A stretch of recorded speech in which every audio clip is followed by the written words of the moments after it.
네, 사랑하고 또 존경하는 우리 인문동교회 성도 여러분 안녕하십니까?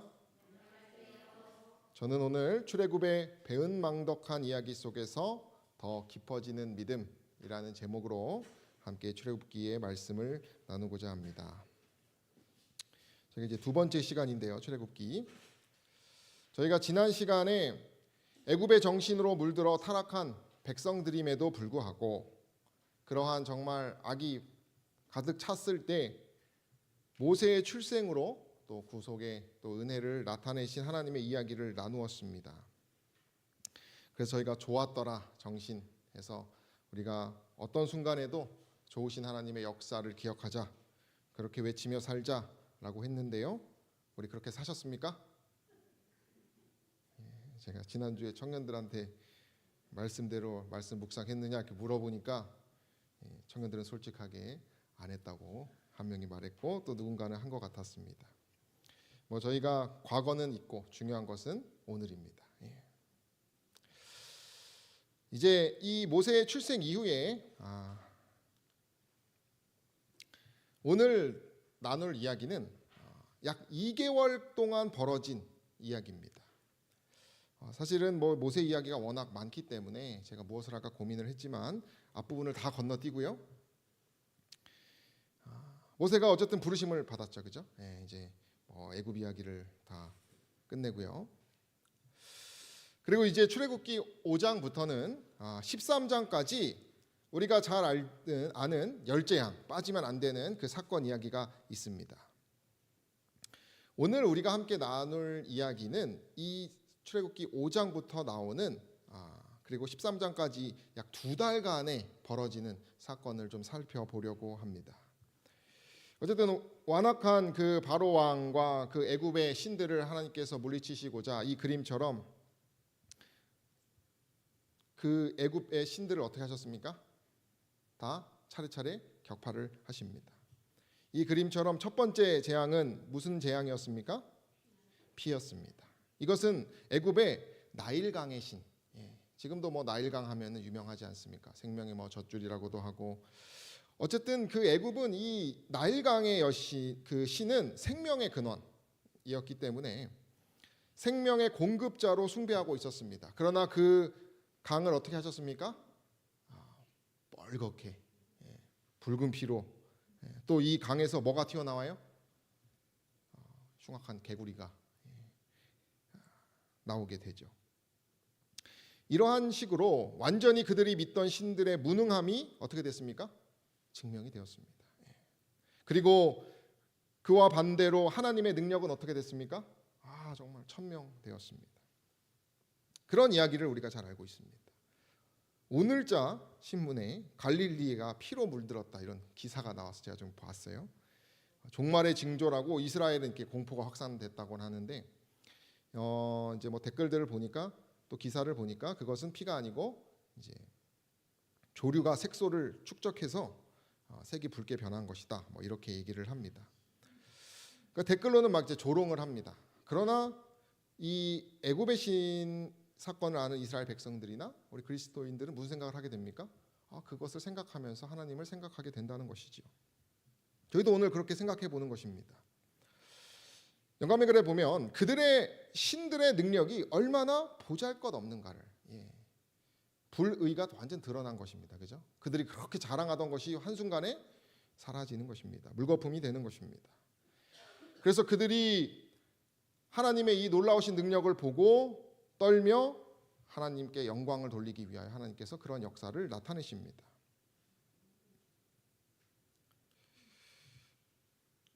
그래서 로마서에는 이르시되 내가 이 일을 위하여 너를 세웠으니 곧 너로 말미암아 내 능력을 보이고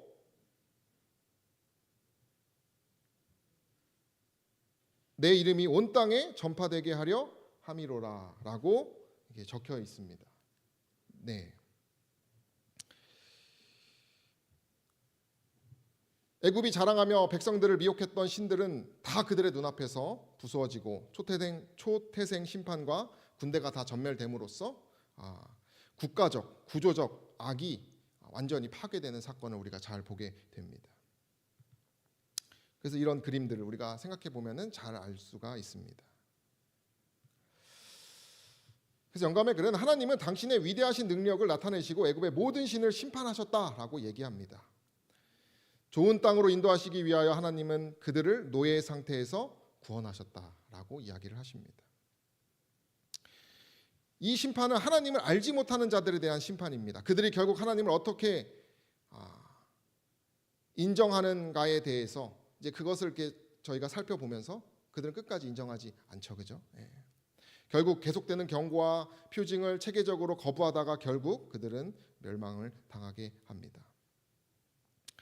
하나님께서는 사실은 그 애굽의 백성들이 회개하기를 바랬지만 그들이 그 하나님의 바램대로 되지는 않았습니다. 그러나 하나님의 백성들은 하나님에 대한 믿음이 어떻게 됐겠습니까? 더 자랐을 것입니다. 성경의 땅 답사기 책을 보면 얼마 전에 돌아가신 우리 이상락 목사님의 책입니다. 제가 뭐 이 홍해나 이 애굽을 가보진 못했지만은 이 책이 아주 잘 설명이 돼 있어요. 그래서 이 책에 좀 보면은 이렇게 이게 출애굽로라고 합니다. 한번 생각해 보시면 좋을 것 같아요. 이제 이스라엘 백성들이 그렇게 이제 열재앙에 모든 이제 하나님의 살아계신가 힘을 느끼고 어디를 가게 되는 것입니까? 이제 가나안 땅으로 가게 되는 것입니다.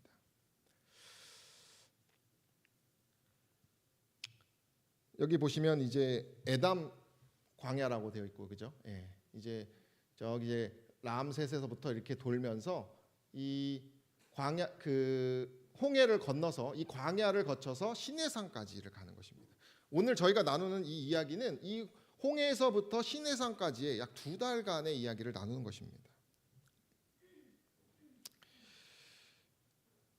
그들이 이제 홍해도 보았을 것입니다. 아마 지금 홍해나 그때의 홍해나 똑같은 바다였을 것입니다.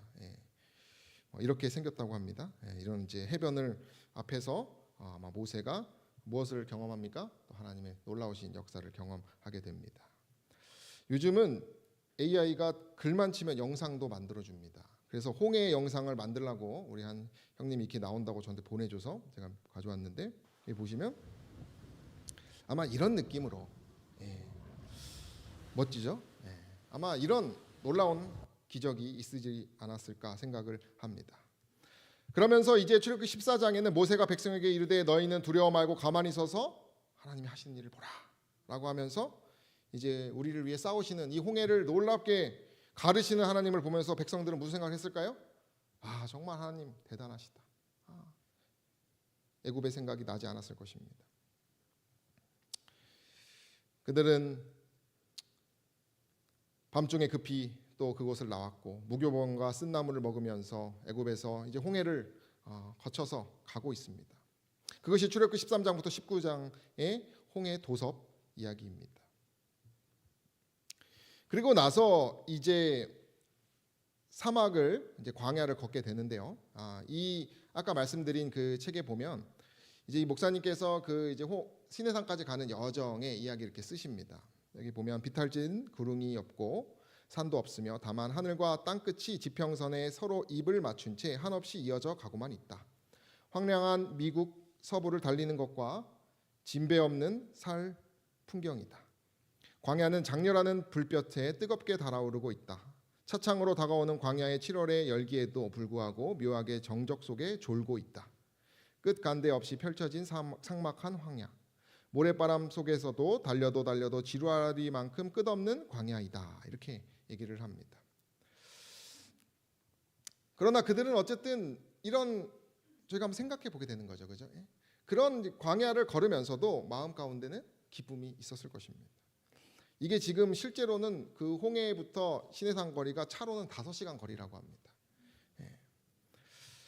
그러나 이제 당시에는 수십만의 인원과 가축 또 그런 곳에서 캠핑도 하면서 이동을 했기 때문에 약 5에서 6주 정도의 거리를 그들이 걸었을 것이라고 예상하고 있습니다.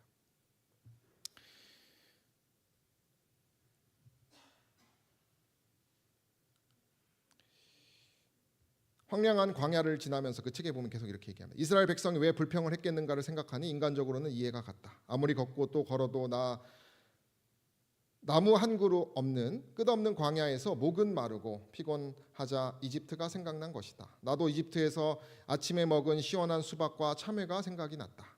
섭씨 40도가 넘는 이곳에서 달짝지근한 수박과 감미로운 참외 타령을 한 것이다.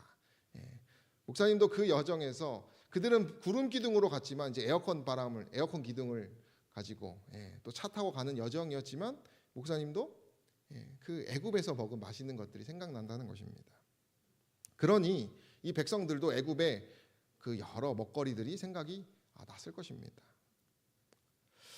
이제 그 여정을 가면서 이제 우리가 잘 아는 마라의 이야기도 나오고 뭐 여러 이야기가 있지만은 이것이 지금 현재 마라의 모습입니다. 마라의 이제 셈이라고 하는데 이 책에 보면 열사의 땅 마라는 폭염과 복사열로 벌겋게 달아올랐다. 따가운 태양열과 뜨거운 지열에 숨이 차올랐으며 나는 견디기가 매우 어려워 가져온 물을 얼른 마셔 보았으나 해갈은 잠시뿐이었다. 장렬하는 태양이 발목을 잡았다. 견디다 못해 이내 종려나무 그늘로 찾아들었다. 기적을 간직한 마라의 셈은 세월을 말하는 듯 우물하는 쓰레기로 가득 차 있어 우리의 믿음이 기적 그 자체 위에 구축해서는 안 되는 것을 깊이 새기어 준다. 쓴물을 치료하사 단물이 되게 하시는 여호와 하나님을 믿는 믿음 위에 살아야 한다. 이런 얘기를 하십니다. 그들이 이렇게 정말 힘든 그늘을 찾지 않고는 버틸 수 없는 곳에서 이 쓴물이 어떻게 됐습니까? 단물로 변했습니다. 그러니까 얼마나 그들이 기뻐했겠습니까? 그래서 이 고센 지역에서부터 시작해서 홍해를 건너서 이 마라도 지나고 엘림도 지나고 신광야도 지나고 르비딤의 전투도 지나고 이 신광야에서는 만나 매출하기 또 안식일에 대한 또 이적이 있었죠. 또 전투에서는 기도하는 우리가 너무나 잘 아는 이야기가 있습니다. 그리고 나서 이제 신의 산에 이르게 되는 것입니다. 거기서 십계명과 언약과 성소 기물들을 보면서 그들이 하나님에 대해서 배웠습니다. 우리가 이 역사를 13장부터 31장까지 출애굽이 이런 이야기입니다. 여기는 시내산이라고 합니다. 시내산 가보신 분들은 아마 계실 것이라고 생각합니다. 시내산을 가려면 새벽 2시에 보통 간다고 합니다. 왜냐하면 이 일출을 보려고 간다고 해요. 그래서 두 가지 길이 있는데 하나는 낙타를 타고 이 그림처럼 낙타를 타고 가거나 아니면 4,000개 정도의 계단이 있다고 합니다. 그 계단으로 올라가거나 둘 중에 하나를 하는데 보통 이제 이 목사님께서는 낙타를 타고 왕복 40불에서 50불. 그러니까 뭐 지금은 더 비싸겠죠? 그래서 3분의 2 정도 낙타를 타고 올라간 다음에 나머지 이렇게 걸어 올라간다고 합니다. 그러면서 목사님께서 이 산을 오르면서 내가 왜 이 산을 오르고 있는지를 많이 묵상하면서 이제 글을 많이 쓰셨어요. 근데 이 곳을 40일간 모세는 7번이나 이 시내산을 올랐다고 이렇게 성경은 기록하고 있습니다. 그래서 이것이 이제 시내산 이제 일출이라고 합니다. 뭐 이건 목사님 찍은 사진들은 아니고요. 제가 이제 많이 이렇게 목사님 글과 그런 관련된 사진들을 좀 가지고 왔습니다. 그러면서 여기서 뭐라고 말하는 시내산 산정에 오르는 순간 나는 형언할 수 없는 감격에 가슴이 술렁거렸다. 시내산은 푸름이 없는 험준한 암벽의 민 대머리 산이다. 나무라고는 거의 없어 민둥민둥하기 때문이다. 모세가 7번이나 오르내리면서 물 한 방울 나지 않고 큰 나무 한 그루 없이 그늘도 없는 그런 산정에서 폭염과 혹서를 어떻게 견디었을까? 그것도 2번이나 40주야를 산정에서 떡이나 물 한 모금 마시지 않고 지냈다니 생각할수록 경탄스럽기 짝이 없다. 이렇게 얘기를 하신다는 것이죠. 그래서 모세가 이렇게 이제 홍해 사건에서 시내 도착까지 5에서 6주 정도의 백성들이 하나님을 잊을 수가 없겠죠, 그죠? 이런 여정 가운데서. 근데 슬프게도 우린 잘 압니다, 그 역사를. 이 시내산 올라갔을 때 어떻게 합니까? 정말 홍해 사건을 겪은 지 2달도 3달도 채 안 되는. 그러니까 그 지쳐서 그 체력이 아직 회복도 되지 않은 아마 체력이었을 것입니다, 그죠? 이 목사님 책에 보면 이렇게 기록하고 있어요. 벌써 찬란한 아침 햇살이 사문 이제 일출을 보고 시내산 꼭대기에서 일출을 보고 이제 느끼는 바예요. 찬란한 아침 햇살이 사뭇 따사롭게 얼굴에 내리꽂혔다. 우리는 산정에서 삶의 고단함을 씻어내고 햇볕이 내리쬐는 험난한 길을 따라 하산하였다. 아마 모세도 그렇게 하나님의 영광의 빛을 보면서 하나님과 함께 거하면서 내려갔을 것입니다. 그래서 저 멀리 아까 왔던 그 신의 광야가 보이는데 그 보임과 동시에 뭐가 보입니까? 춤추고 노래하는 모습이 보이는 것입니다. 모세가 십계명을 받아 내려오다 보니 바로 그곳에서 이스라엘 백성들이 금송아지를 만들어 놓고 빙글빙글 돌며 춤을 추고 있었다라고 말합니다. 2달도 채 되지 않은 출애굽의 그 놀라운 기적을 경험하고 보았던 백성들의 모습이라는 것입니다. 이런 모습이었을 거라고 대충해서 그렸습니다. 금송아지는 당시 애굽의 황소신 아피스 또는 소신 하토르와 닮은 모양이었다고 얘기합니다. 계명을 어긴 것입니다. 하나님의 그 명령을 그들이 노골적으로 어긴 것입니다. 이것은 하나님과의 관계를 공개적으로 뭐 한 것이에요? 무너뜨린 것입니다. 그냥 넘어갈 수가 없었습니다. 우리는 이 역사를 잘 생각해 봐야 된다는 것입니다. 시편에는 그 모세가 하나님께 그 시내산에서 율법을 받았을 당시에 어떻게 보면 하나님께서 처음 주시는 그죠? 그 전에는 이제 구전으로만 지내갔다가 하나님이 친히 쓰신 하나님의 법이었습니다. 사랑이었습니다. 하늘이 그 의를 선포하니 모든 백성이 그 영광을 뭐 했다고 합니까? 보았다고 합니다. 이 그림처럼 그 백성들이 아래에서 우레와 같은 그 번개 소리를 들었다는 것이죠. 그들이 뭐라고 고백합니까? 우리가 다 여호와의 모든 말씀을 준행할 것입니다. 그들은 그렇게 고백했어요. 그런 백성들이었습니다. 호세아에선 이스라엘이 어렸을 때 그들이 그 초창기 출애굽 때에 내가 사랑하여 내 아들을 불렀다라고 표현할 만큼 하나님은 그들을 사랑하셔서 여기까지 인도하신 것이에요.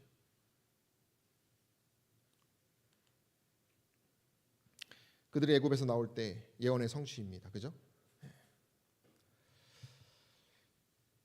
창세기 15장에 보면 아브라함에게 그들에게 하나님께서 약속하셨어요. 너희 자손들이 430년이 지나면 뭐 하리라? 내 자손이 큰 재물을 이끌고 그 애굽의 그 고통 속에서 괴롭게 했던 그 역사가 뭐 할 것이다? 끝날 것이다.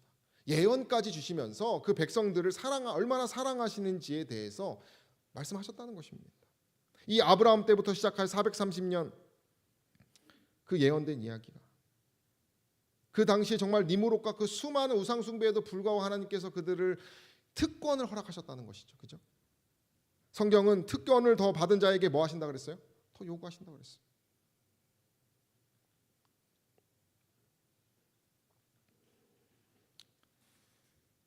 그들은 그런 은혜에도 불구하고 그 은혜를 배신한 것입니다. 이스라엘아, 이는 너희를 애굽 땅에서 인도하는 너희의 신이로다. 이거 누가 말한 것입니까? 이 송아지를 섬기는 백성들이 한 말이에요. 단순한 우상 숭배가 아니라 구원자에 대한 배신입니다.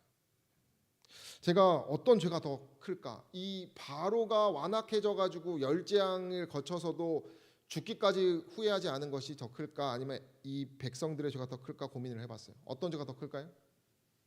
바로는 모르던 사람이 그죠? 근데 이 백성들은 뭡니까? 알고 부모의 마음을 배신한 자녀와 같은 것이에요. 불과 몇 주 전에 그들은 고생하며 정말 잊지 못할 경험들을 했습니다. 그러나 그들이 그 피로가 가시기도 전에 하나님의 구원 사역을 정면으로 모독하고 자신들을 구원할 영광을 이 썩어질 금붙이 그 과거에 다시 돌아가는 배은망덕의 극치. 그래서 누가 영적인 간음이라 그랬어요. 아내를 배신하는 것 같은. 그들이 춤추는 모습이 애굽에서 춤추는 것과 똑같다 그랬어요. 모세가 바라보았을 때.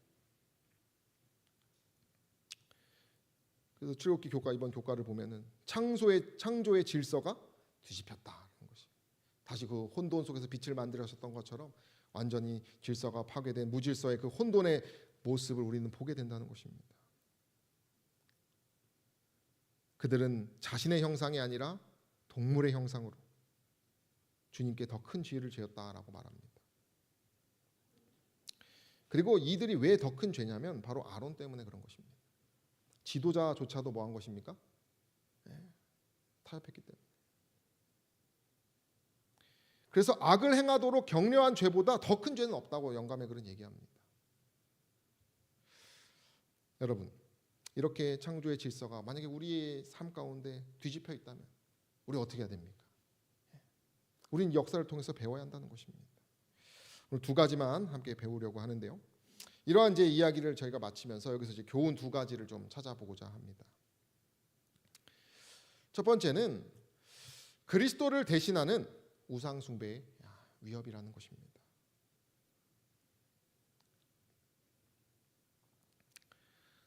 분명히 영감의 글은 얘기합니다. 교회 신자들은 우리 주 곧 구주 예수 그리스도의 은혜와 저를 아는 지식에서 자라가고 있지 아니하다. 오리로부터 진리를 구별할 수 있는 영적 시력을 갖지 못할 것이므로 확실히 말세에 많은 미혹에 빠지게 될 것이다 라고 말해주고 있습니다.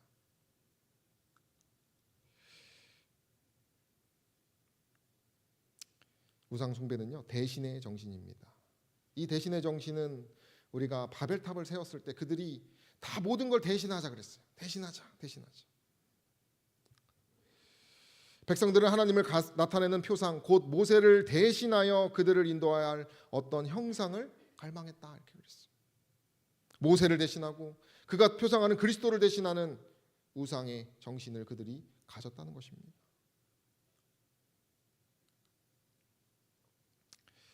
오늘날 현대의 우상은 무엇일까요, 여러분? 우리를 위협하고 있는 우상은 무엇입니까? 교과에 보면 이렇게 얘기합니다. 우리는 종종 고대 신자들이 어떻게 그렇게 생각 없이 그저 인간이 만든 것에 불과한 우상에 빠졌는지, 또 어떻게 그 잘못을 고치지 못했는지 의아해하며 우리는 결코 그런 일을 하지 않을 것이라고 확신한다. 그러나 과연 우리는 정말 우상으로부터 자유로운가? 오늘날 우상은 모양과 형태는 다르지만 여전히 비슷한 매력을 지니고 있다. 여러분, 어떤 우상을 우리가 그 매력에 빠져 있습니까?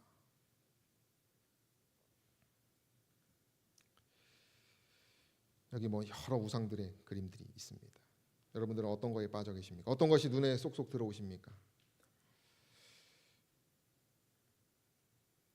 그럼 우상이란 게 뭘까? 이 교과는 이렇게 얘기합니다. 우상은 하나님을 대체하는 것입니다. 남편도 우상이 될 수 있을까요? 제가 제 측근에게 그 얘기를 들었어요. 아주 측근인데 남편이 예수님 역할을 좀 하고 있어서 자기 교회를 안 나오는 것 같다. 결혼 잘했습니까? 세상으로 봤을 땐 잘했지만은 또 그것이 어떻게 보면은 위험할 수 있는 것이죠. 그러나 남편과 사랑은 중요한 것입니다. 그럼 여기서 하나님을 대체하는 것이 무엇일까? 우리는 그것이 옳지 않다는 것을 알면서도 여전히 반복해서 우상을 숭배한다고 얘기합니다. 우리가 반복해서 계속 하나님께 드려야 될 그런 마음을 대신하는 것이에요. 그래서 여기서 이제 자세하게 설명해서 제가 가져온 것입니다. 우상은 우리의 상상력, 애정, 시간, 마음을 하나님보다 더 많이 사로잡는다. 우리의 마음을 하나님보다 더 많이 사로잡는 것이 곧 무엇입니까? 우상이라는 것입니다.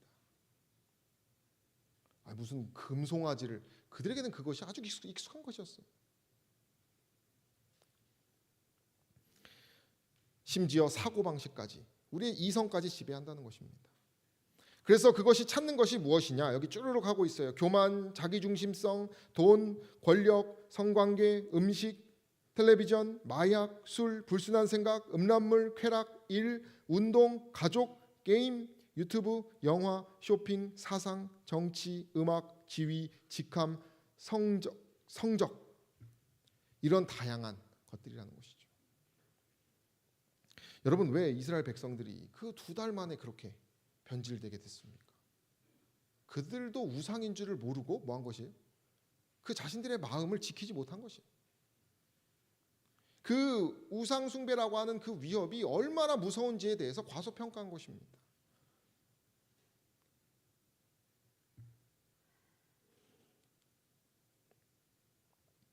교과는 이렇게 얘기합니다. 모세에게는 40일 밤낮이 순식간에 지나간 것 같았을지 모르겠지만 모세와 달리 이스라엘 백성에게는 어떻습니까? 40일이 너무 길게 느껴졌다는 것입니다. 쉽게 말하면 좋아하지 않는 것입니다. 그렇게까지 정말 밤을 새서라도 내가 정말 이것이 너무 좋아서, 우리가 연애를 처음 시작하면 어떻습니까? 밤새 한심한 이야기를 해도 얼마나 좋습니까? 막 내가 뭐 밤새지 통화했다고 남들에게 자랑하는 사람들도 봤어요. 청년들. 그만큼 내가 사랑한다 이렇게 자랑을 하는 것이죠.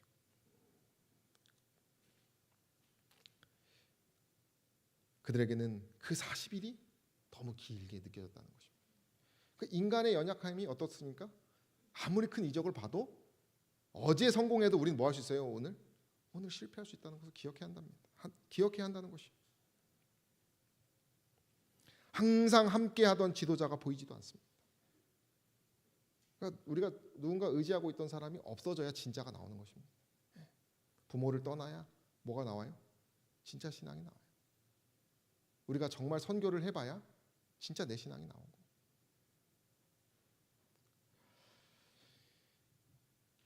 두려움 중에 불안감에 휩싸여서 결국 눈에 보이는 것, 그것에 하나님에 대한 그 마음을 드리려고 했던 그 에너지들을 다 줬다는 것입니다. 지대전원 중 청년과 청년들과 우리는 뭐에 이렇게 부족할까? 그래서 저는 명예욕이 그것이 저를 괴롭힌다고 이렇게 얘기를 했어요. 어떤 청년은 식욕을 대해서 말하고, 어떤 청년은 또 정욕에 대해서 얘기를 하고. 우리가 약한 것들이 있다는 것이죠.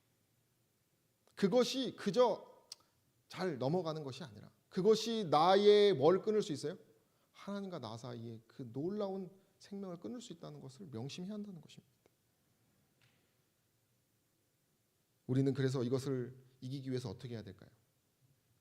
저는 뭐 많은 것들이 있지만 우리가 자꾸 그 얘기를 나눠야 됩니다.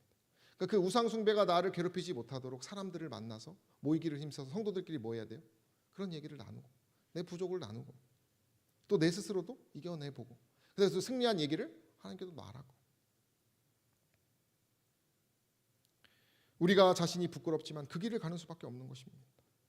우리의 부족함을 바라보는 것이 아니라 그저 한 걸음씩 한 걸음씩 보이지는 않지만 끝이 날마다 승리하기 위해서 우리는 노력할 수밖에 없는 것입니다. 지난 일요일에 저희 청년들 몇 명과 이렇게 모여가지고 시간들을 보냈습니다. 서로 이야기를 나누고 세상 모임과 다른 이 모임이 어떤 것인지에 대해서 좀 얘기도 나누고, 누군가 힘들 때 우리가 이렇게 위로되는 모임을 많이 가지면 좋겠다라고 하고, 또 형님이 청년 동생들에게 뭐 밥도 사주고 음료수도 사주고.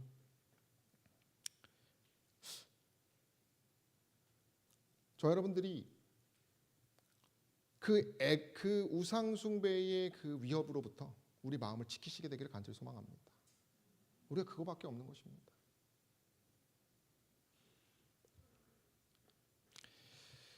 두 번째이자 끝은 이것입니다. 못난 백성과 언제나 함께하는 그리스도의 긍휼을 우리의 마음에 모시는 것입니다. 아까도 말했지만 이스라엘이 어렸을 때 내가 사랑하여 내 아들을 애굽에서 불러내었다고 합니다. 이것은 이제 우리 예수 그리스도를 말하기도 하는 것입니다. 그러나 어쨌든 애굽에서 불러내시는 분은 예전이나 그때나 그 하나님께서 사랑하기 때문에 부르신다는 것을 우리가 기억해야 돼요. 두 달 만에 다 배신한 그 백성들을 하나님께서는 포기하지 않으셨습니다. 그리고 그들이 가는 모든 여정 속에 그리스도의 표상들이 다 있어요.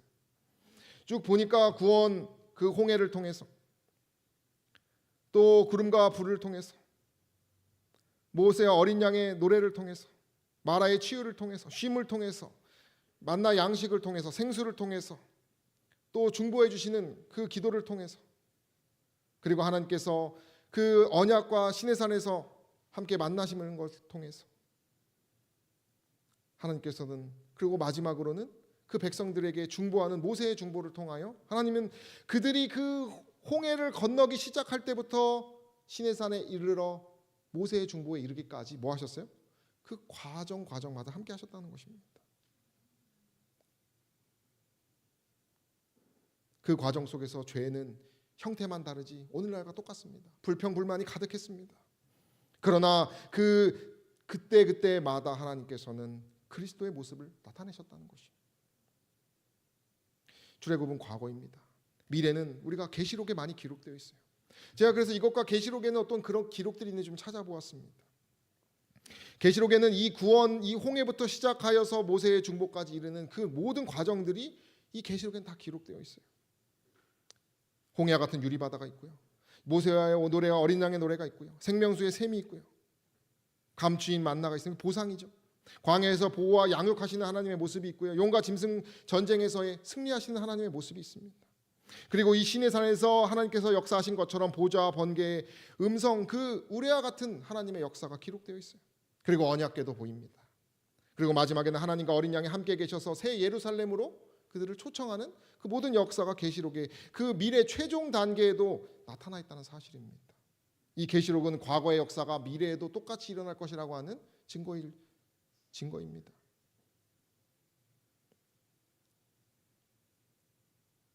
그리고 가장 큰 클라이막스는 이 모세입니다.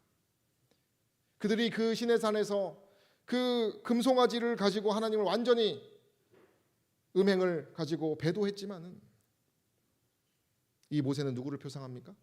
그리스도를 표상해요. 더 위대하신 율법의 완성되시는 그리스도를 표상합니다. 그 모세가 하나님 앞에 중보를 하기 시작합니다. 여러분 영감을 한번 찾아보십시오. 너무나 놀랍습니다. 하나님을 막 협박하기도 하고 막.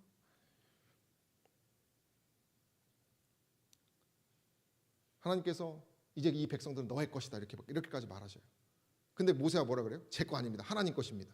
그러니까 하나님이 뭘 하는 것이에요? 책임져야 된다고 합니다. 정말 그 인격적인 정말 하나님과의 그 가장 깊은 사랑의 모습을 우리는 보게 됩니다. 하나님은 분노하셔서 그들을 멸한다고 말하셨어요.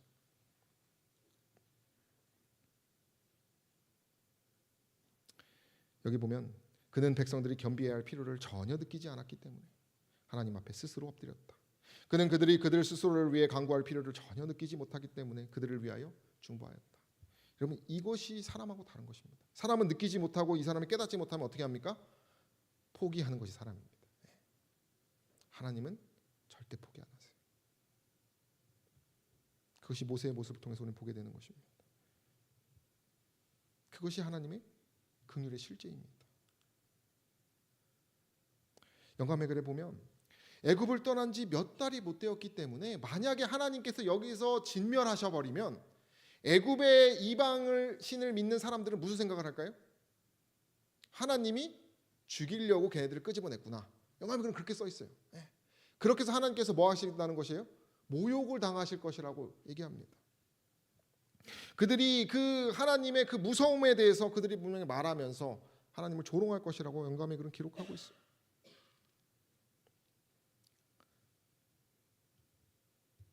이스라엘 백성들의 책임이 얼마나 큰지 우리는 보게 되는 것입니다.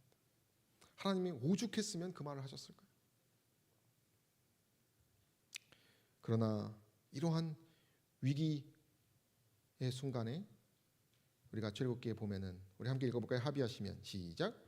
합의하시면 이제 그들의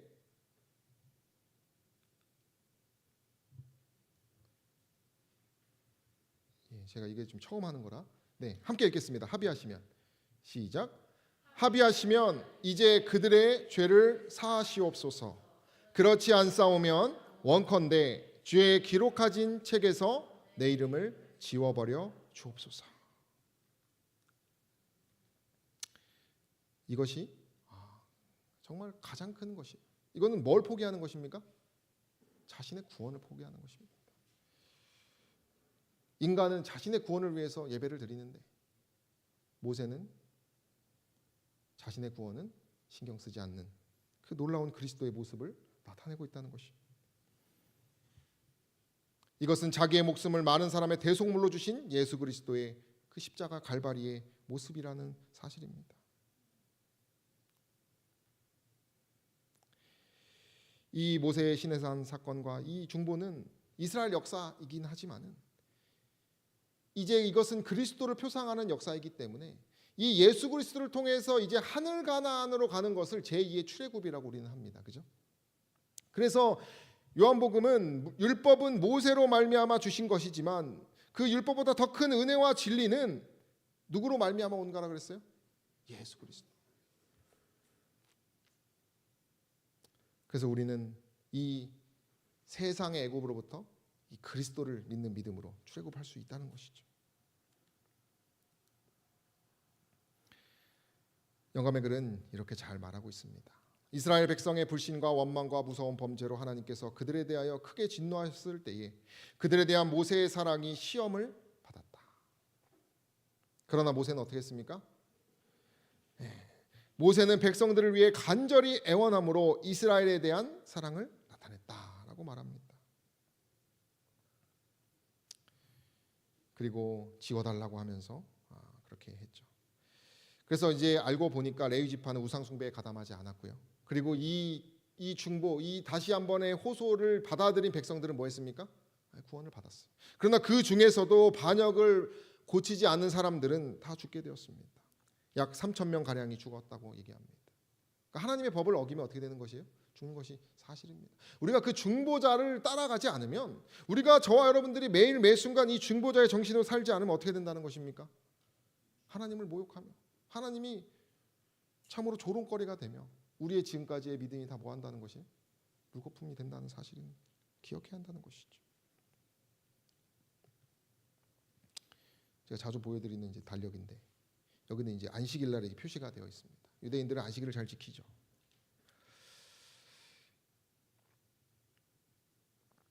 여러분들은 이 신앙을 어떻게 우리가 정말 어떤 마음으로 지키고 있는지 생각해 봐야 합니다.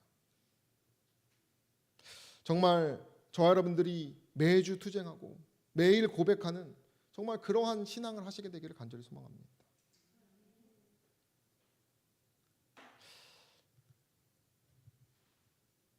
이번에 청년들하고 나누면서 여러 몇 가지 질문이 있는데 마지막 질문이 이것이었어요. 내가 만약 누군가에게 예수님을 왜 믿어야 하는지를 설명해야 한다면 어떻게 설명하겠는가? 여러분들이라면 어떻게 설명하시겠습니까? 오렌지를요 쫙 짜면은 무슨 즙이 나올까요? 사과즙이 나옵니까? 아니에요. 우리가 만약에 이런 순간이 갑자기 놓여진다면 준비된 만큼 나올 것이고 내가 예수님과 얼마나 동행했는지에 대해서 그 힘이 좌우될 것이에요. 아마 10년 전 이야기를 하는 사람보다는 오늘 했던 이야기, 어제 경험한 하나님을 이야기한 이야기가 더 힘이 세겠죠.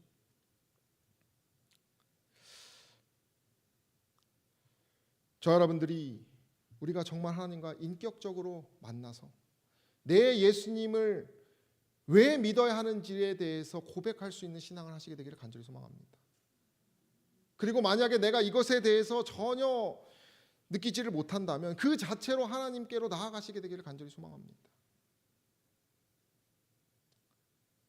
우리가 아무리 사랑을 하려고 해도 아무리 하나님의 뜻을 지킨다고 공언해도 우리 마음에 진정한 성령이 없다면 이 달력에 아무리 안식일을 표시를 해도 뭐 할 수밖에 없어요?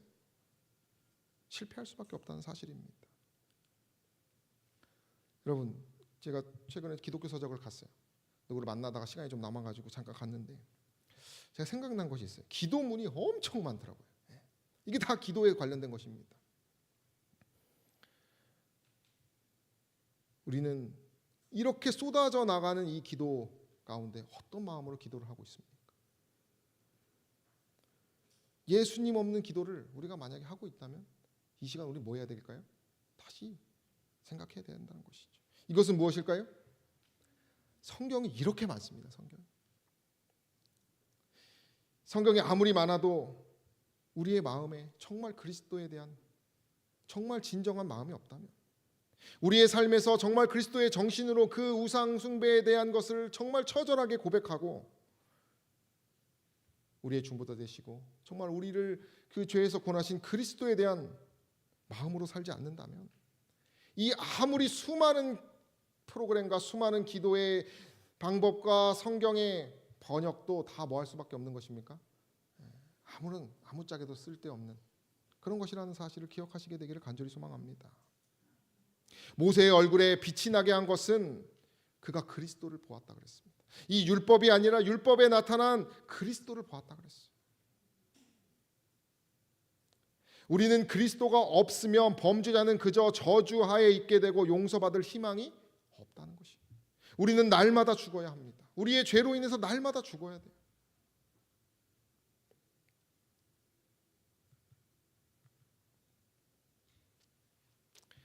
영감의 글은 그 모세가 나타난 빛에 대해서 이렇게 얘기합니다.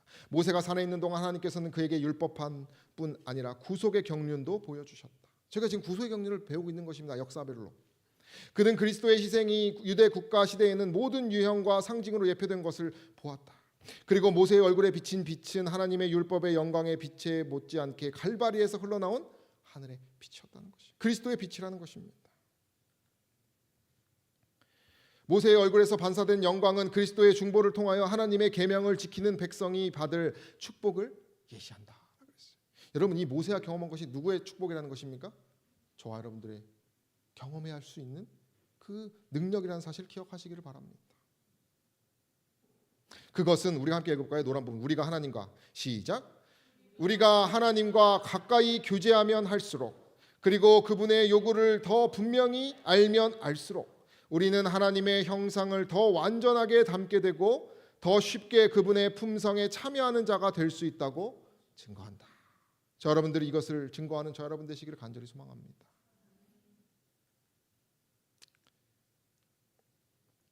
그래서 여기는